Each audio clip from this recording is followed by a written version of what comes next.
walang gray zone dyan eh. Lahat yan maliwanag pa sa sikat ng araw. It's called annexation. It's annexation of our seas and our geographical features. Annexation yan, ma'am eh.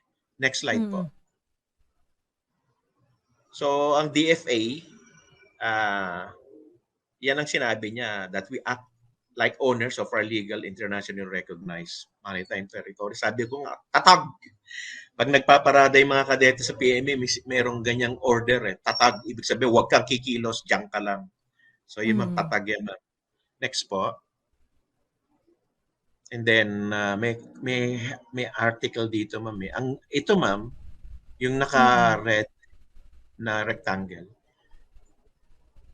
The Chinese are not stopping because they can bribe corrupt people within the government or in the private sector to be there in West Philippine Sea. There is corruption going on. Kaya there are people receiving money. That's why some people say, let's just not do anything there. I think babayaran sila. Yung mga nag-advocate na hindi naman atin yan, I think binayaran na sila. So that's why. So China is up there sa north natin. So wala siya dapat sa dagat. Next slide po. Ito po yung annexation. It's the forcible acquisition and assertion of the legal title over our territory by another state, who is the People's Republic of China. They want to occupy that eh. Ibig sabihin, para ma-occupy nila yon, papaalisin nila tayo. Yan ang gusto nilang mangyari. And yan ang ginagawa nila, annexation. Kaya I don't use the term gray zone. Kasi pag gray zone is malabo eh. Hindi ito eh, it's clear as sunrise eh. They want to get that from us. That's why they want us out of there. So ang solution diyan, tatag, wag kang umalis diyan. Eh kung 1992 pa yung binabantayan or 1980s pa binabantayan or 1970s, 1960s pa binabantayan, ay wag tayong aalis. Yung mga nagsasabi na hayaan nyo na sila diyan, these are the people na corrupted yung utak. Are not thinking about our sovereignty. Next po. Ang ating mga presidente, mabibilang mo kung sino ma'am yung kumilos para bantayan yung West Philippine Sea. So of this 17 president, sino lang ang kumilos diyan? Mapipinpoint ko kung sino-sino diyan. Sige nga, paki-pinpoint niyo na po. Ma'am, ang nagsimula diyan ma'am na may ginawa talaga, we'll start with Manuel Rojas. Kasi doon pa lang time na yon nung binata pa at nag-graduate pa lang ni Attorney Ploma na naging admiral by virtue of the order of the Philippine Navy. Naging admiral si the discoverer of Freedom Land.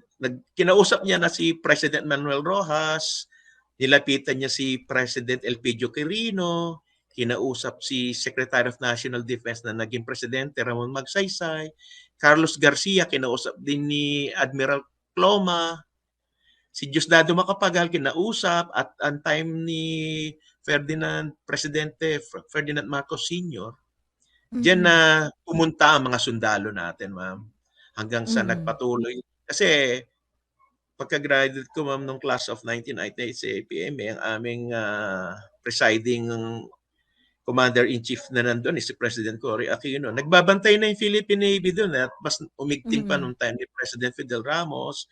Si President Joseph Estrada, mahilig sa casino pero matapang yan. Olay, kasi first name ang tawag sa akin. Olay, pagpunta nyo doon search and destroy. Alam mo na yon. Pag search and destroy, siyempre magsa-search ka, then destroy them. Yun. Time ni Presidente Gloria, nagbabantay pa rin tayo. Time ni President Benigno Aquino, kumilos para doon sa arbitral ruling na nanalo tayo. Dito naman po sa susunod na Pangulo, sabi niya, papel lang yan. Pero nung dumating itong si President Marcos Jr., sabi niya, we will not give up an inch of that territories. So makita po natin yung difference ng mga presidente sa kanilang mga style, how they will handle it. Mm. So it all depends on the president, on the commander-in-chief, and the chief Mhm. executive. Next po, Mhm. ma'am. So parang related po dun 'no, kung paano Yes. nag-evolve yung katayuan natin sa West Opo, Philippine Sea over time. opo, ma'am. And how we relate diplomatically to the powers that be, whether Mm. it's this Asian power or it's this Western power. May nagsabi po Mm. sa akin, itong ma'am slide na to, it's about the Austronesian people. These are the Mhm. seafaring people na nakasakay sa atin, nakasakay sa balangay. Ang sabi nung isa, piloto siya, nauna yung China dyan kasi may mga porcelain dyan sa may porcelain sa Mindoro, may porcelain sa Palawan, may porcelain sa mga isla. You have to Mm. go farther back before the time Mm. of Jesus Christ. Kasi yung mga Austronesians, nagbabiyahe na from the Indian Ocean, going to Mm. the islands, and then going to the Pacific. Paikot-ikot lang sila dyan. Mm. And Mm. we have to teach this in school because the Chinese are teaching to their school children that they own the territories of the Philippines. That's why they are angry with us. So we need to Mhm. teach. Tomorrow I'm going, ma'am, sa DepEd. I have to talk to Secretary Sani Angara. I have to speak to him. Sabi ko, I will volunteer to teach West Philippine Sea history and geography. Mhm. Pro bono, if you want. I just want our kids to know that this is ancient history for us. And nobody's Mm. talking about that. Kaya, walang mga alam pero ang iingay, ma'am, sa TikTok. Ang iingay Mm. nila sa TikTok, historical background. Sabi ko, listen to the teachers, to the scholars, and the academies. Wag sa fake Mm. news. Mm. Next slide, ma'am. Mm. And this is Scarborough Shoal. I went with the group of Anak Bayan with Miss David. Nung Akbayan, pumunta akbayan. ang mga akbayan, nung Mm. nangisda para ma-demilitarize at ma-civilianize ang Baho de Mm. Masinloc sa Zambales. Mm. So, ang sabi ng iba, ay wala, hindi naman totoong nangyari yan So, okay. Hindi kayo naniniwala. Next slide po, ma'am. Ayun, may press conference. Mm. Nandito si Justice Carpio. Rafaela. Nandito si Miss Mm. David. Nandito ang ating priest. Nandito si Admiral Romel Ong, teacher din Mm. sa Ateneo. Mm. Nagplano ng maigi, ma'am, last May. Mm. Last May Mm. ito, ma'am Buong month of May. And then next slide po. Ito yung logistics run. In Dilao, diesel yan, ma'am, para sa mga diesel engines na bangkang pangisda.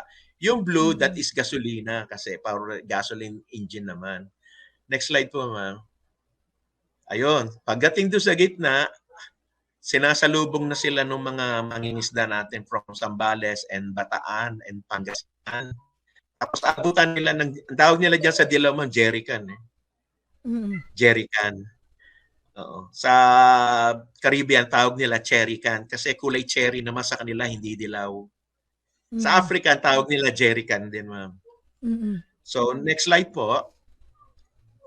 Pero sinalubong kami, merong Chinese Navy. This one is a destroyer, may helicopter sa likod. Pinalipad yung helicopter, inikutan yung bangka natin, tapos may coaster tayong kasabay doon.